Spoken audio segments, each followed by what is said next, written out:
Hola, bienvenidos a un nuevo episodio de Bosquejos, un podcast entre cuatro amigos donde hablamos honestamente sobre la vida cristiana. Y estoy acá con mis amigos Mauro, Josué y Néstor para conversar en este episodio. Néstor, ¿qué tal tu semana? ¿Cómo te fue en el trabajo? Bien, Mati, extrañaba mucho juntarme de nuevo a tener estas conversaciones con ustedes. Bueno, ¿y qué tal? ¿Cómo llevan la cuarentena? Mauro, ¿cómo llevas la cuarentena? Bien, hace poco estuve 2 semanas en cuarentenado con COVID. Fue duro y ahora, gracias a Dios, puedo ver la luz de salir a caminar por la calle y no estar encerrado, viste, de la pieza a la cama. ¿Qué se siente ser positivo de COVID? Y bueno, la Biblia dice que siempre tenemos que ser positivos. Pensamiento positivo. No, disculpen, borren eso de su memoria. La Biblia no dice que sea eso. Pero bueno. Se siente una especie de alivio en el sentido de que ya tenés los estás curado, Claro. inmunizado, sí. Ya lo pasaste, digamos. Sí. Bueno, de una, me alegro. Che, entonces entremos al tema. ¿O vos querés? Loco, no, chabón, escuchame, vos sos el 10 del equipo. Yo estoy bien. Vos sos el 10, sos Román. Abrí con todo, este es Clemente. Abrí con Clemente, chabón. Bueno, quería comenzar así un poco para ablandar, porque hoy toca un tema bastante difícil. Creo que es un tema en el que todos lo hemos vivido de alguna manera y nos confronta a todos. Yo creo que va a ser muy interesante poder escucharnos en este episodio, porque el tema de hoy es sobre el temor al hombre. Entonces, empecemos tranqui. ¿Qué texto, qué pasaje, qué historia bíblica se les viene a la mente para poder empezar a definir el temor al hombre, Josué? La caída del rey Saúl. En 1 Samuel capítulo 15 vemos cómo Saúl recibe una orden de Dios de que vaya a la ciudad de Amalek, acabe con el rey y con su ejército acabe todo por completo como juicio contra esa ciudad, contra esa nación. Y ellos desobedecieron. En el versículo 9 del capítulo 15 de 1 Samuel dice que Saúl y el pueblo perdonaron a Gad y lo mejor de las ovejas, de los bueyes, de los animales, de los corderos y de todo lo bueno. No lo quisieron destruir por completo. Más adelante, en el versículo 24, Samuel se acerca por orden de Dios y confronta a Saúl. Y Saúl le dice: he pecado. En verdad he quebrantado el mandamiento del Señor y tus palabras porque temí al pueblo y escuché su voz. Entonces, para mí eso es algo muy importante. O sea, aquí Saúl reconoce que su pecado fue el temor al hombre. Para Saúl fue más importante la voz del pueblo que la voz de Dios. Esa es la esencia del temor al hombre. Saúl tuvo miedo de que las personas lo rechazaran, quiso agradarles, aunque eso implicara desobedecer al Señor que lo rescató, al Señor que lo había llamado para ser rey sobre su pueblo. El me gusta de las personas le importaba más a Saúl que el me gusta de Dios. Hablando en términos ya más modernos, Saúl, en otras palabras, había puesto su esperanza y su sentido de seguridad como rey y como persona, la había puesto en las personas y no en el Señor, que es soberano por encima de la gente. Y de eso se trata el temor al hombre. En última instancia es una forma de idolatría, porque es poner a las personas en el lugar que solamente le pertenece a Dios. Así es. ¿Ahorita? Sí, con lo que está diciendo Josué, la verdad que es una historia muy palpable, en la cual la verdad es que me acabas no me la acordaba, por así decirlo, algo tan claro de lo que es el temor al hombre, porque fíjate que Saúl nos da varios indicios de cómo él iba temiendo al hombre. Lo primero que pasó fue ese complejo que él tenía por ser alto, que ahí murmuró algo la gente que a él le afectó. Luego vemos de que después de que dice eso de su pecado, que reconoce que escuchó la voz del pueblo, Le pide a Samuel que le acompañe para que los otros no piensen mal. No, le pide a Samuel no solamente eso, hónrame, pero te pido que por favor me honres delante de los hombres. Sí, eso, pues, claro. Entonces en realidad nunca te arrepentiste de tu pecado. Y después, ¿qué terminó pasando? Que vino David y justamente las danzoras cantaban, Saúl mató a 1000 y David a sus 10.000. O sea, él todo el tiempo estaba obsesionado con lo que los otros decían de él. Si era alto, si era un buen rey, si era mal rey, si querían y preferían la opinión de otros. Él estaba todo el tiempo enfocado en lo que las personas decían, ¿no? Un texto así bien directo que se me viene a la cabeza, por ejemplo, es de Gálatas capítulo 1, versículo 9, viene hablando acerca del Evangelio, ¿no? Y dice, como hemos dicho antes, también ahora les repito, si alguien les anuncia otro Evangelio contrario al que recibieron, sea anatema. Versículo 10, porque ¿busco ahora el favor de los hombres o el favor de Dios? ¿Me esfuerzo por agradar a los hombres? Si yo estuviera tratando de agradar a los hombres, no sería siervo de Cristo. ¿Por qué cito esto? Porque después Pablo empieza hablando de qué es el Evangelio, para después pegarle una sacudida importante a los Gálatas acerca de qué manera ellos estaban intentando agradar a los hombres una y otra vez, como el rey Saúl, de cierta forma, ¿no? Buscaban el like, especialmente de los judaizantes, ¿no? Pero algo clave en esto de agradar a los hombres es recordarnos el Evangelio, cómo alguien que fue Cristo vivió y sufrió para la gloria de Dios, para la gloria de alguien más, no para él mismo. Qué tremendos. Mauro saltó de Saúl A los a Gálatas. Saulo. Son muy picantes, vas. Sí. Estás afiladísimo. Pero, ¿y cómo se... Gracias. ¿Qué nos dice qué nos dice sobre el temor al hombre en el pasaje de Gálatas? ¿Qué es? ¿Cómo es? Vas a verte herido, porque justamente Pablo cita un ejemplo en el que confronta a Pedro, de aquel que vos estás escribiendo tu comentario. Claro. No, usa ese ejemplo Pablo para decirles que muchas veces estamos obviando el evangelio que nos une a todos, porque había personas que eran de bastante prestigio, que las tenían en bastante estima, pero trataban de agradar más a esas personas o de caer mejor a esas, que descuidaban a aquellos que eran gentiles, ¿no? Que venían de otra cultura que no sea la judía. Entonces, Pablo lo que le está diciendo es que en el Evangelio todos somos iguales, nadie es más prominente que otro, ningún hombre es más importante que otro, y que todos somos hechos uno en Cristo, y lo importante es Cristo. Es tremendo que Pablo cite esa situación con Pedro y que él confronte a alguien que era columna de la iglesia en Jerusalén y uno de los que había estado con Jesús. Creo que demuestra que todos podemos caer en el temor al hombre. Todos. Y tal vez, como Saúl, cuanto en posición más alta estés, más tenés una imagen que cuidar. Creo que somos más esclavos del temor al hombre mientras más públicos sean nuestras imágenes. Si somos muy conocidos, si tenemos un blog. Néstor, ¿a vos qué parte de la Biblia, qué pasaje, qué historia se te viene a la mente hablando del temor al hombre? Uno de los personajes que se me viene mucho es Moisés, cuando el Señor le encarga de liberar al pueblo de Israel de la esclavitud de Egipto y lo manda a hablar con Faraón. Y es Dios el que lo manda. Es una conversación entre Dios y Moisés. Y Moisés le dice, no, pero yo que no sé hablar.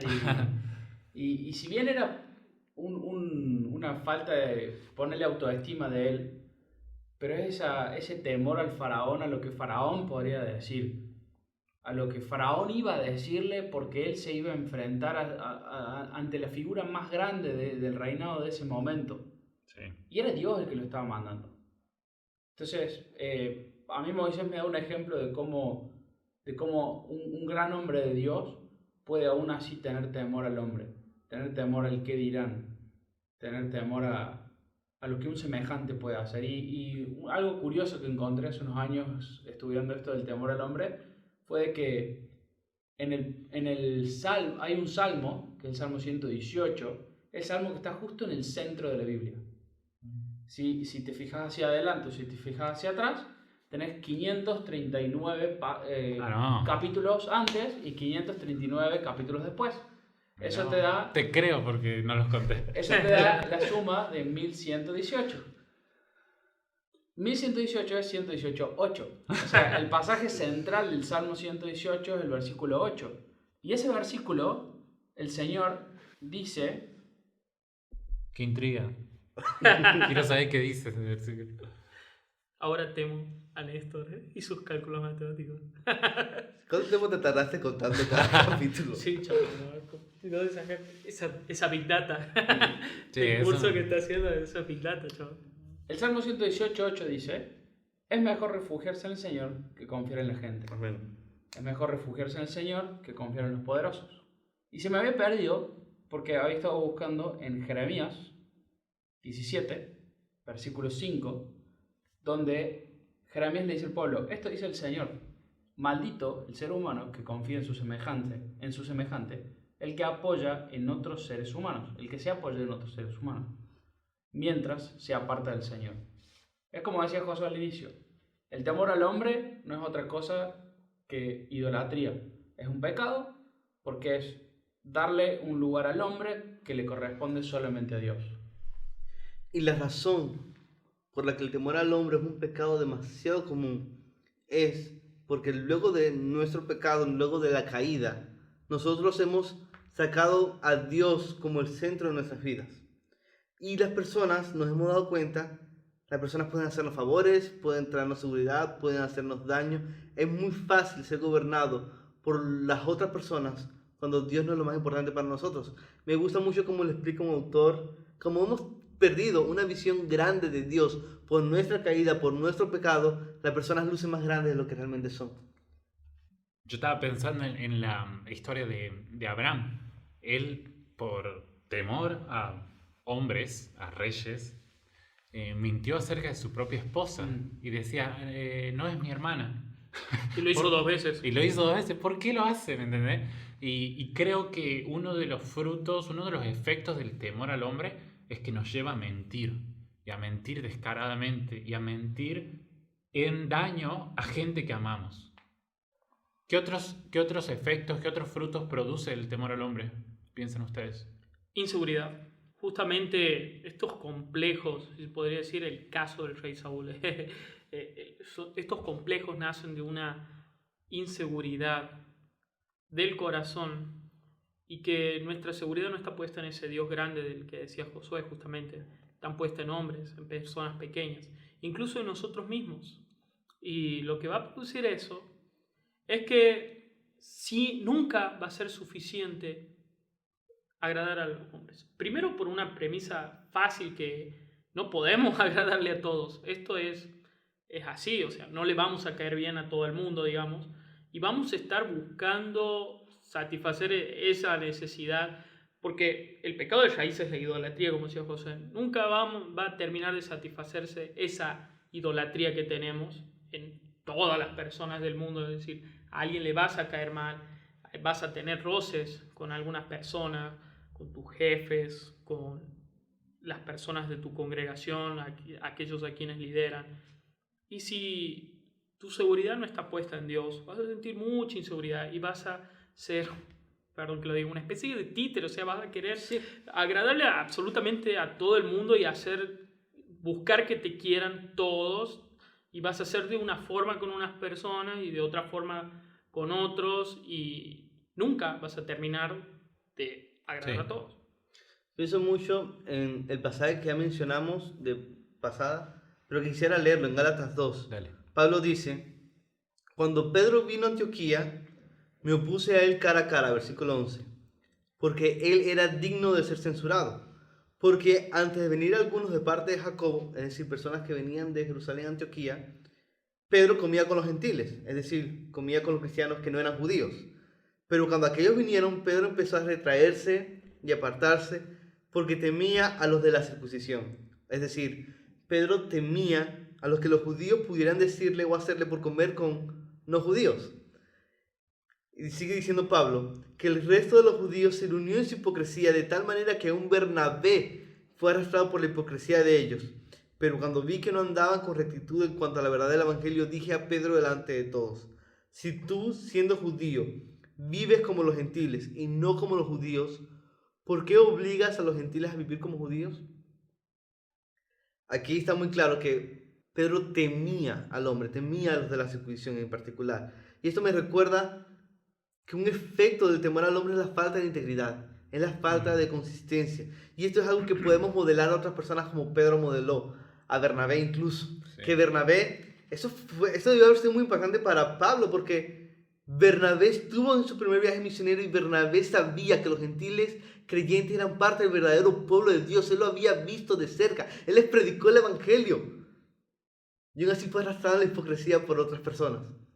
Eso es lo que hace el temor al hombre. Y esto lo vemos en muchas áreas de la vida. Lo vemos en políticos que dicen estar en contra del aborto y en contra del supuesto matrimonio homosexual, pero cuando quieren ser elegidos Sí. y quieren más votos, Sí, temen al hombre, ceden en sus convicciones, actúan con falta de integridad y ahora sí cambian de posturas para tener más votos. Lo vemos, por ejemplo, en personas que dicen ser generosas. Soy generoso, me gusta dar, pero solo invito a comer a mi casa a gente que pueda hacerme favores a mí. Esa es una forma de temor al hombre. O lo vemos en creyentes que en la universidad actúan como si no fueran creyentes para que las personas no se burlen de ellos y los compañeros de clase no lo rechacen. O también lo podemos ver en la iglesia. Cuando una persona vive una vida de pecado abierto en la casa, pero dentro de la iglesia, por temor a la gente, para ser estimado por los creyentes, se comporta como si fuera una persona muy piadosa. Esos son solo algunos ejemplos, pero yo diría que sí, uno de los efectos más importantes del temor al hombre en nuestras vidas es esta falta de inconsistencia, y esto es esclavizante y es agotador, porque significa que vas a ser más controlado por las personas que por Dios. Como decía Mauro, vas a ser un títere de las personas. ¿Y sabes qué es lo peor? Que la persona siempre está cambiando de opinión. exacto. Las personas siempre van a cambiar de opinión, nunca vas a poder agradar a todos. Por eso, Proverbios 29-25 dice que el temor al hombre es un lazo, es una trampa, es algo que te atrapa, pero el que confía en el Señor estará seguro. Las personas son cambiantes. Nunca podrás estar realmente seguro y feliz dependiendo de ellas. Y lo más importante, no fuimos hechos para depender de ellas, fuimos hechos para depender del Señor. Y con esto termino. Hace unos días leí un tweet de una frase del pastor Gunnar Gundenser. Decía esto: la hipocresía es el escándalo agotador de vivir dos vidas. La integridad es la sencillez tranquila de vivir una sola.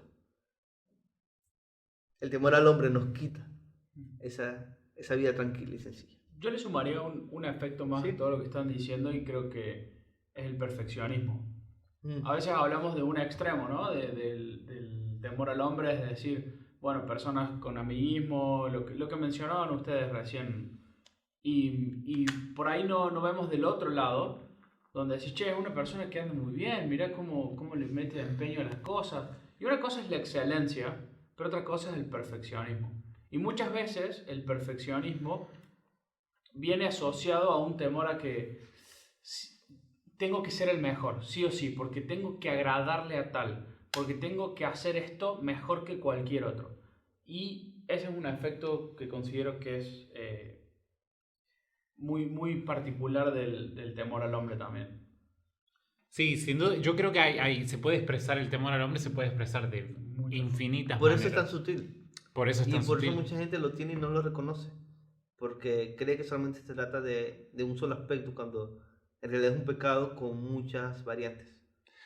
Exacto. Y una de las variantes, me parece a mí, es que a veces el temor puede estar justificado.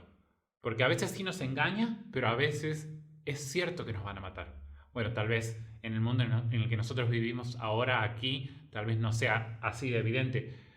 Pero no olvidemos que, por ejemplo, en Mateo Jesús dice, no teman a los que pueden matar el cuerpo.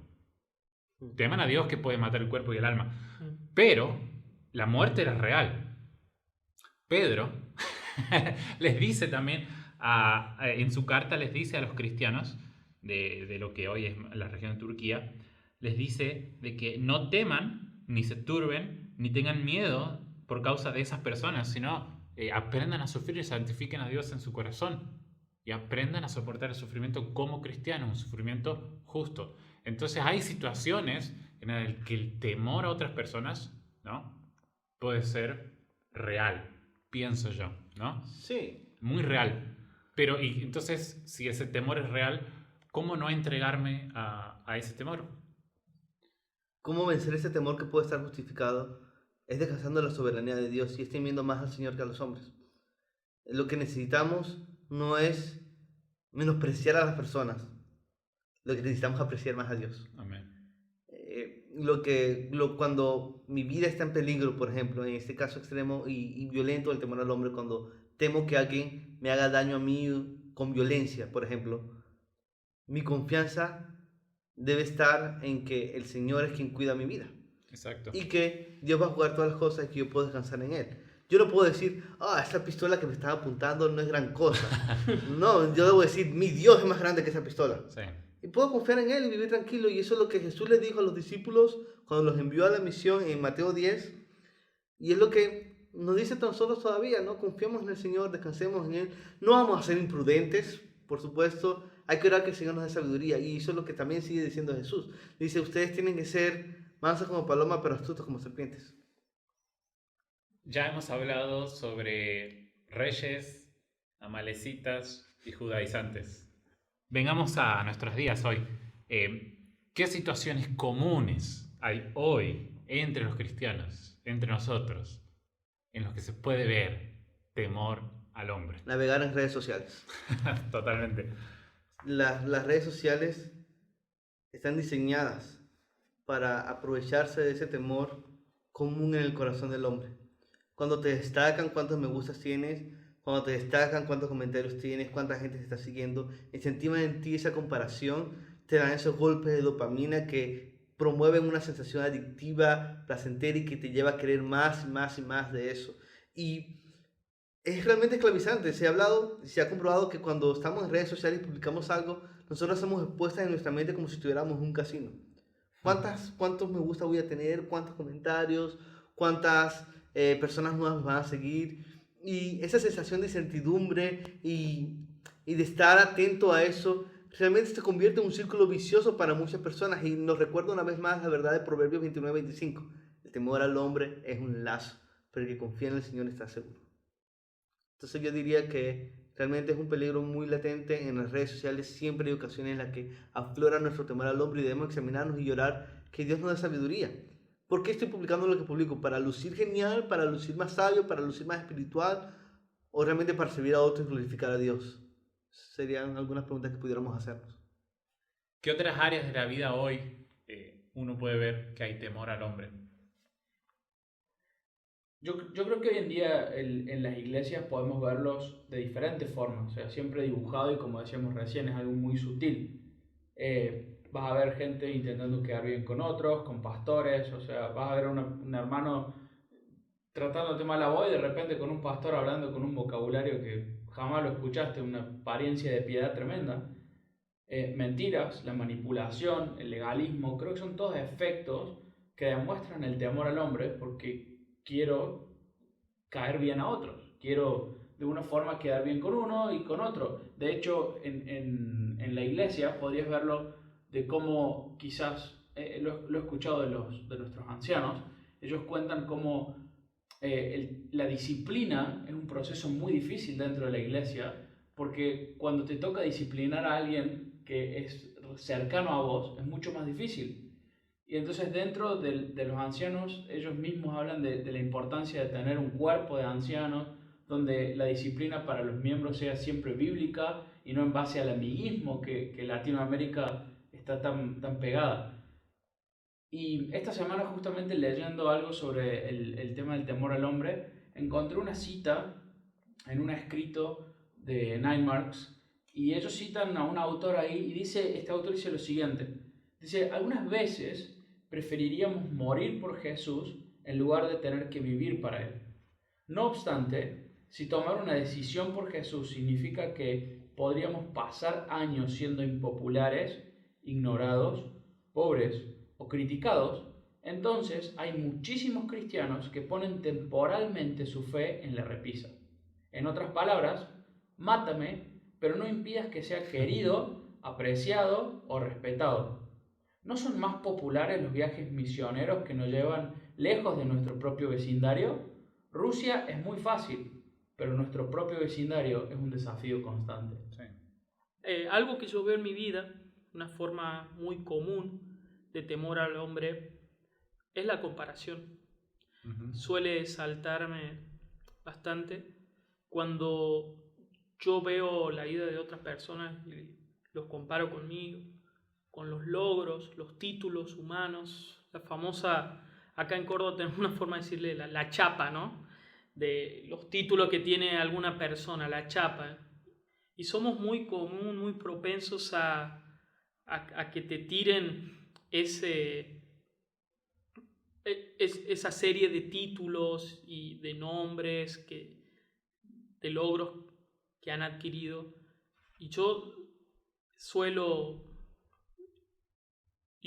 compararme. Entonces, y en esto estoy abriendo mi corazón, ¿no? Pero estoy seguro que muchos pueden sufrirlo de esto de la misma forma, o tal vez viendo, no sé, fotos por Instagram y comparándose, no tengo tal cuerpo o tal pelo o tal ojo. Se muestra de muchas formas. Cuando te compares con cabello, compárate conmigo.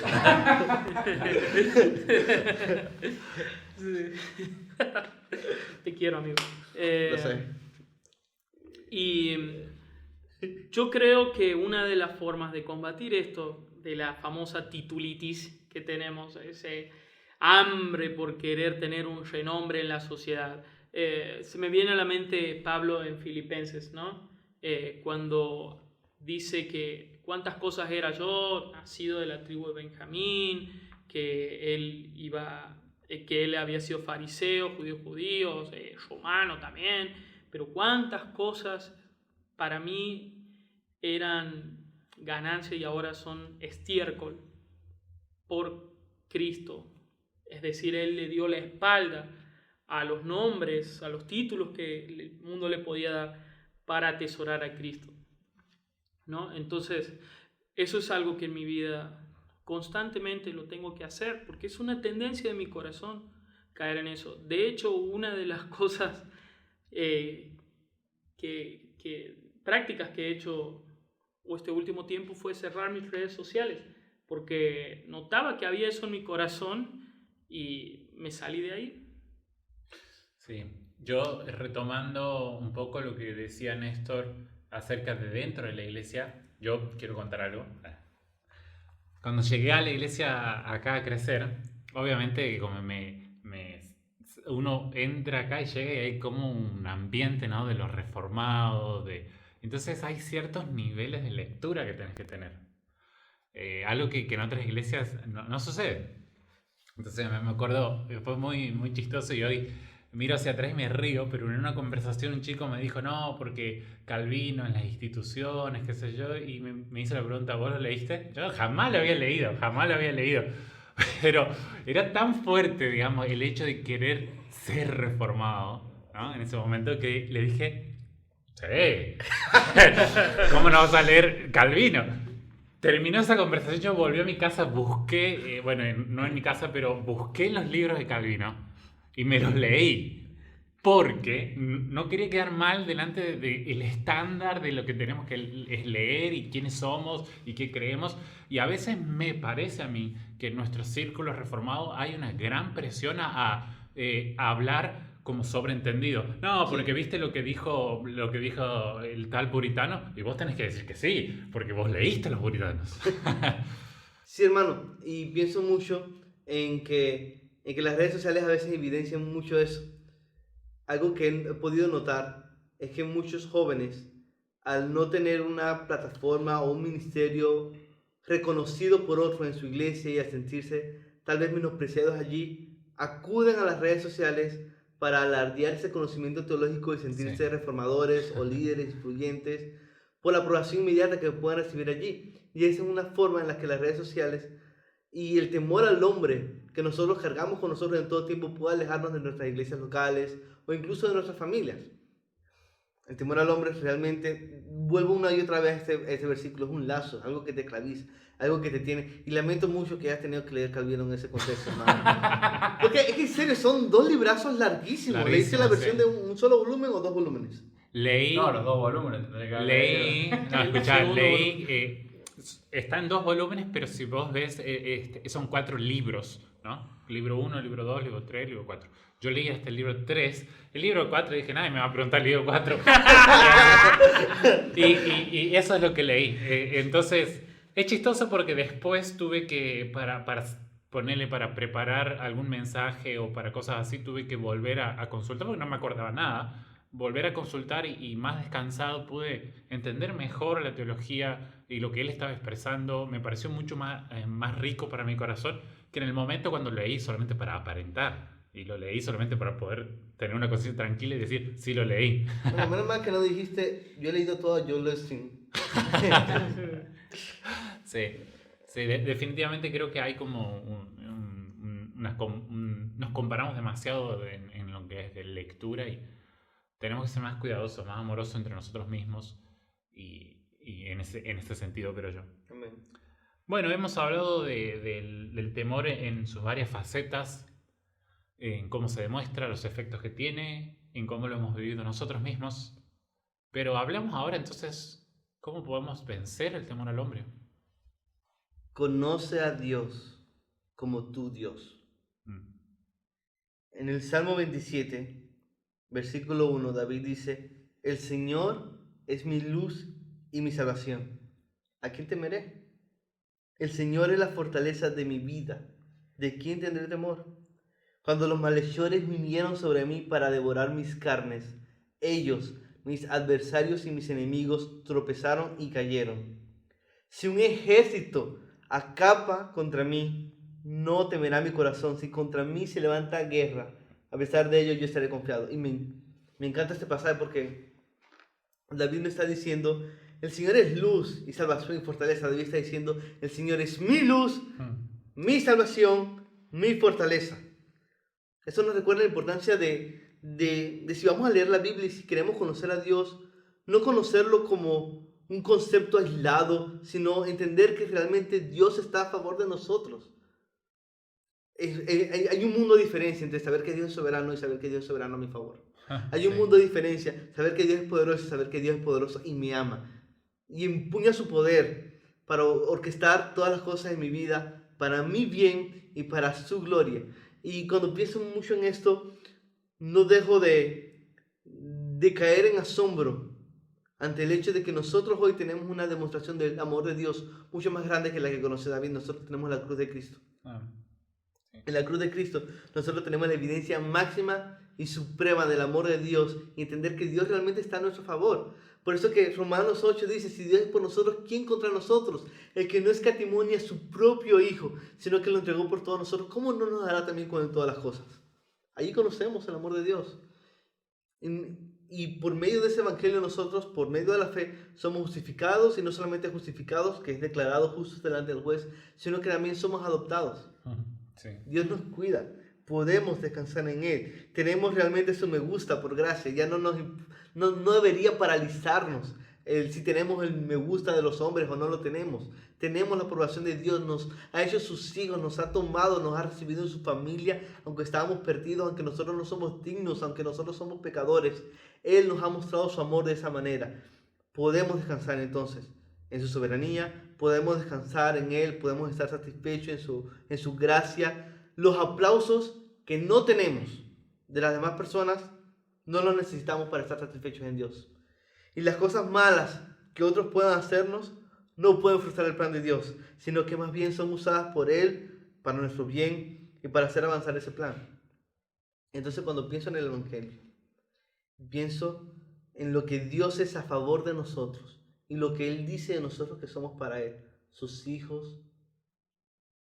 Podemos vivir con valentía, podemos vivir con confianza, porque realmente las palabras de David pueden ser nuestras ahora.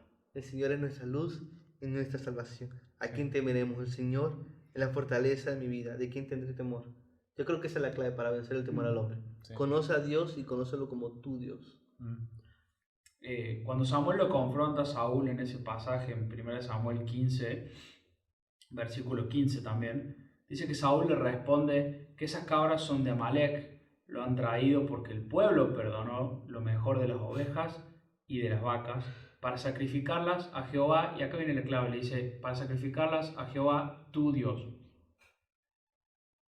Ahí te das cuenta el corazón de Saúl donde estaba puesto, ¿no? Sí. Él, como decía Josué recién, Jehová no era el Dios de Saúl en ese momento.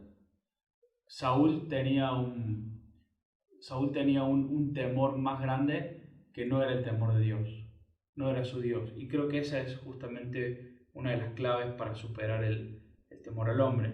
Entender de que el temor que tenés que tenerle es el temor a Dios y no al revés. de que el hombre es una creación de Dios Amén. y no al revés. De que Dios no se rige por las mismas reglas que nos regimos nosotros. Nosotros somos su creación. Somos creación que somos hechos para adorar a Dios. Entonces, si recordás estas verdades de Dios cada día, va a ser mucho más fácil que puedas ir al Evangelio y buscar a Dios y adorar a Dios y temerle solamente a Él.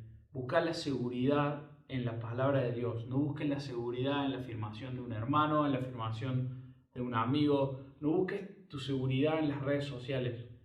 La vas a perder muy fácilmente. Busca tu seguridad en la palabra de Dios. Sí, yo creo que todo se resume en esto. Si tú le agradas a todo el mundo, pero tú no estás en paz con Dios, de nada te sirve eso. Y si todo el mundo está en tu contra, pero tú estás en paz con Dios, amigo, tienes vida eterna, puedes descansar, puedes ser realmente feliz. Bien, chicos, muchas gracias por lo que hemos compartido.